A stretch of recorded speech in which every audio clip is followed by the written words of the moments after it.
So, Joe, we continue on our path here with teams that we are projecting on how they can win the national title. Right now, you and I hit on the Penn State Nittany Lions. Well, people are going to watch this video, or people watching us right now. Well, they got two really easy games to start off with. That's why. They do. Well, they do. So, your thoughts on how you could see Penn State making a run here towards a national title? They have the best path. No hot take. Nothing new. No new information. We've already put this out there. They have the best path.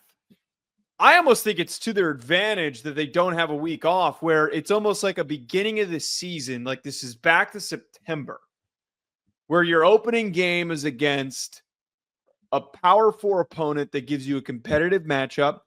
And then your next game is against a good G5 team that gets you a competitive matchup, but is a winnable game. So they build momentum with these two performances that they have. I would be completely stunned if they lost either of those matchups.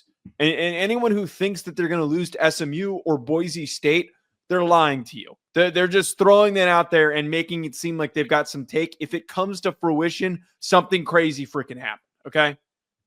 But where they are on this side of the bracket, where they would either face Notre Dame or they would get to face Georgia to get themselves to this national championship game, we've already illustrated this a little bit. You face off with a Notre Dame team that has a really young head coach in Marcus Freeman. And a lot of the same, can James Franklin get it done in the big games, criticisms for him apply to Marcus Freeman. So you win in that matchup because you have that experience advantage, and you get to face Georgia with their backup quarterback in. We have talked highly of Gunnar Stockton, but there's still a world with not having enough context of what he is like as a player that he could have a bit of a rough go, that he could not look very good.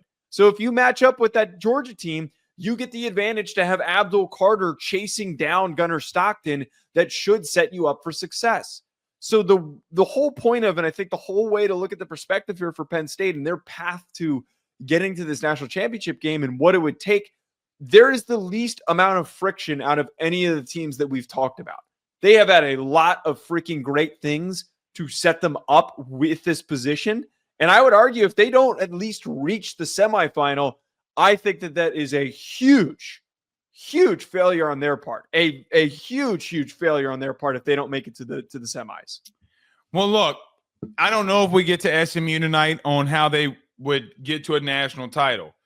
There are a couple of concerns I want to throw in here, okay? Here's a concern that I have. I always think it's a concern when you have a quarterback that can move like Russell can, right? Like, I mean, what'd I say, Russell? Yeah. Jennings. I think of the kid that played at Duncanville. That Jennings can, right? And there just comes a part where, look, man, let's look at SMU season. We talked about this the other week, even in previewing into the ACC championship game, why they were going to beat or where they were going to lose to Clemson. Joe, he physically by himself brought them back in that game, right? And how did he do it? He would run around. He didn't have time. Nobody can catch him. He's throwing the ball very accurate in moments and times. Mm-hmm. He's able to run the ball in for the into the end zone. And I question, has Penn State seen a guy like that all year? Have they seen anybody like that? And look, Dylan Gabriel's probably the closest, and he's not even a good one. It's not a comparison. Then it's not a comparison then. Yeah. So, look, what do we know about quarterbacks like this and what they've done in the past? We've seen them run all over the place and just knock teams off, right? So there is that. But that is the concern that I would have. I don't know if there's a concern in the next round and when they would play. Joe, they've been really good all year. Like, what are we discussing with them? They went toe-to-toe with Oregon. Mm-hmm. They started swinging all over the place. And let's call it what it is. That was probably the most electric game or a game where Oregon's like, damn, bro. Like, we can't do anything to stop this team right now. They went toe-to-toe. They did lose to Ohio State, and you're right. They're on the 1-yard line. And I feel like they're there, right? Like, I really do. They have an easy path in what you just discussed that can get them there. Man, I just don't know if I can see them getting over the hump. And look, I did the same thing with Notre Dame, so I'm going to do the same thing here with Penn State. Joe, there's really just – I got to be proven wrong here. I got to be proven that you can actually do something. I don't think that there's a path, right? I really don't. because every time I see you in these big game situations, you let me down. And I don't want you to let me down. I love State College. I love Penn State. Really, I do.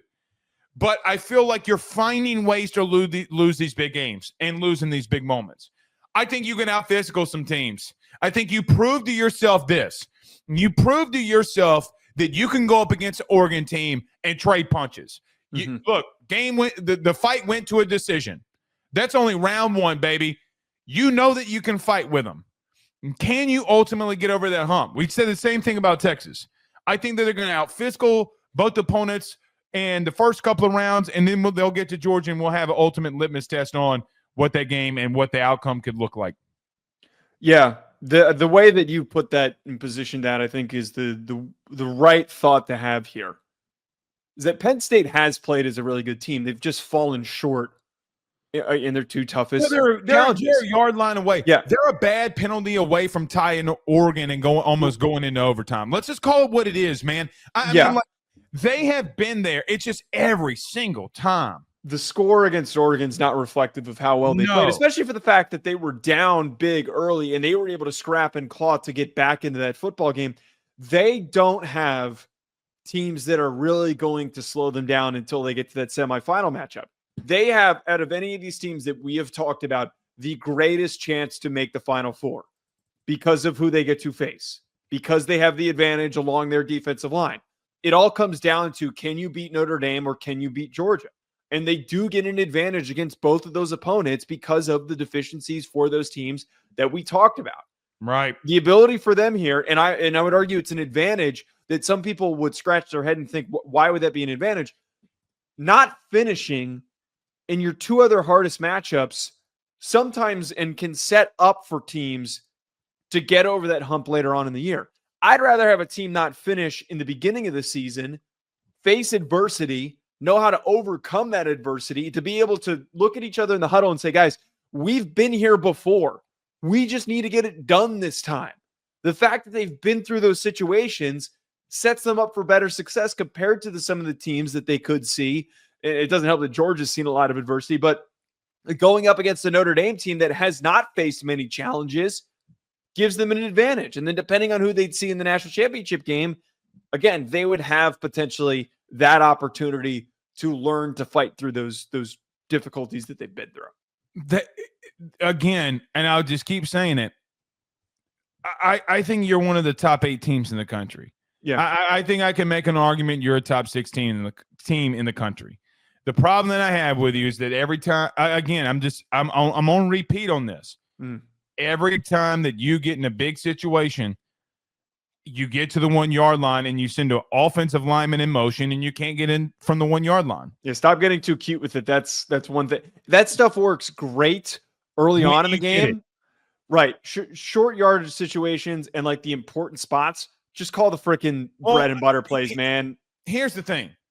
What did you think that they were going to think that you're doing? They know that he's not going out for a pass. They know that. He didn't check himself in. What did you think, bud? Like, I mean, that's a good second drive play where you're like, you know what? All right, we need to get a little, little confusion in here, and maybe we'll build some momentum off of this, and then we've got other opportunities. But like, game on the line where you've got one shot, you got to just run the damn ball, throw a damn pass to Tyler Warren, get a fade route to him in the back corner of the end zone, right. Run the freaking Wildcat with him if you're going to really decide to get cute, or run a read option with him. But that is the most that you need to do. So that's another just kind of last thought that you bring up here. Stop getting too freaking cute, Andy Kotelnicki, and just call the damn plays the way that they need to be called.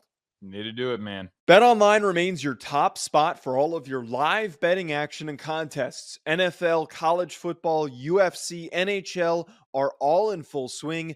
BetOnline is your number one source for wagering news, odds, trends, and predictions with both desktop and mobile access at any time. Head to BetOnline today and use promo code BELIEVE, that's BLEAV, for 50% off your first deposit. That is a 50% welcome bonus. BetOnline, where the game starts.